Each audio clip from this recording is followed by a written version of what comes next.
Well, that's a difficult question to answer because it takes a village, Yes. and all of us have many teachers and mentors, and but there's one in particular. But to start, I had a wonderful high school teacher who was an English teacher who kind of allowed me to be a writer, Yes. which sort of made me begin to think of myself as an artist. His name was Jack Coogan. Nobody would have heard of him, but he was a wonderful guy.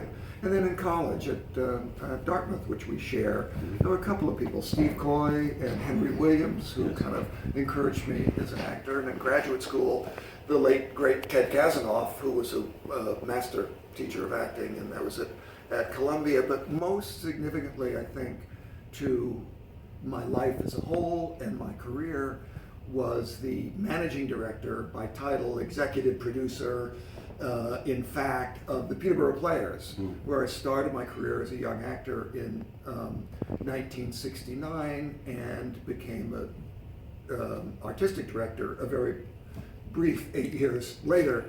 And she was a woman of extraordinary intelligence and taste, but most particularly generosity of spirit. Her mother had founded the theater. She took it over. She was a lighting designer by profession. First woman to graduate from Yale School of Drama as a lighting designer. And who was her name? Her name was Sally Stearns Brown. She's long since deceased. But she ran this theater really to give young artists an opportunity.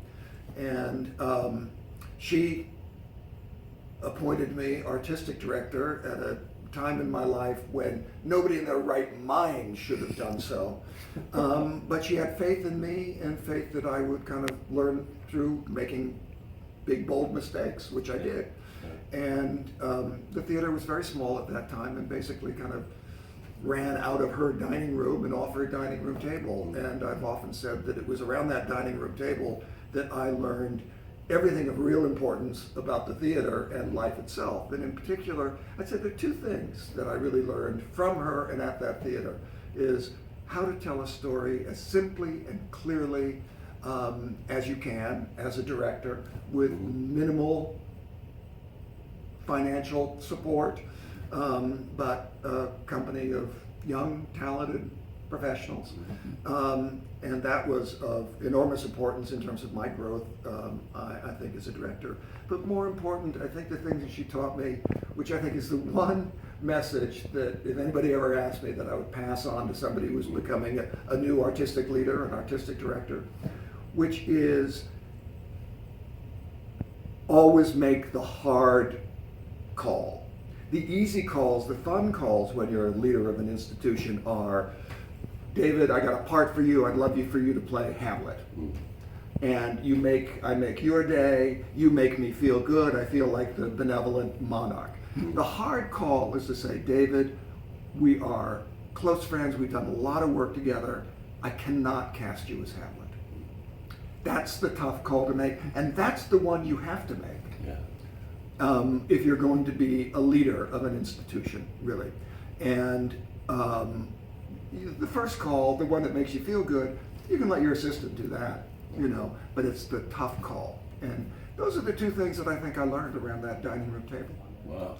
Well, I go back really to the, I graduated from college in the late 60s, and that was really shortly after the birth of the regional theater movement. And that was, I thought, an incredibly positive thing. All these theaters growing up all over the country where they never were before, and they were dedicated to paying artists and allowing artists to create a life, a real life. And it was a time of enormous optimism and inspiration in the theater. We all wanted to be part of a resident company as a young actor. As young administrators and directors, that's what we wanted to build, is resident companies. And then one of the saddest things is to see that dream shrivel.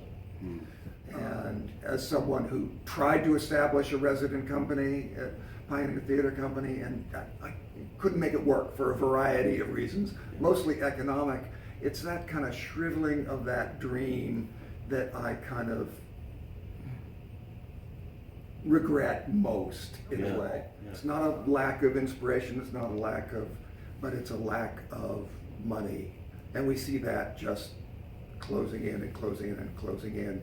And that's accompanied by things that I think are awful, which is the explosion of ticket prices, way beyond the rate of inflation. And that's not just Broadway, that's regional theaters too. I went to Errol in the spring of my senior year and said, I'm thinking about pursuing this professionally. What do you think? And he said, I never advise anybody to go into the professional theater. Teaching's a different thing, but I never advise anybody to go into the professional theater unless you've got talent just pouring out of your ears. And he paused for a second and said, and you don't. And I said, okay. And he said, but if you really want to do it, you're not going to listen to me at all. And I followed that advice. I did not follow that advice.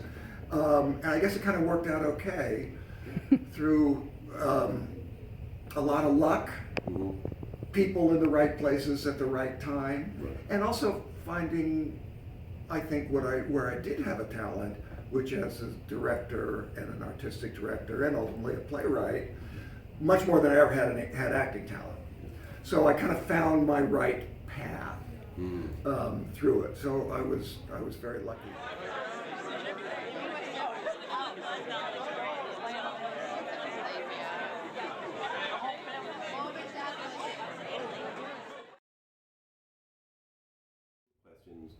And I know that you don't consider yourself a living legacy yet, but gosh darn it, you are.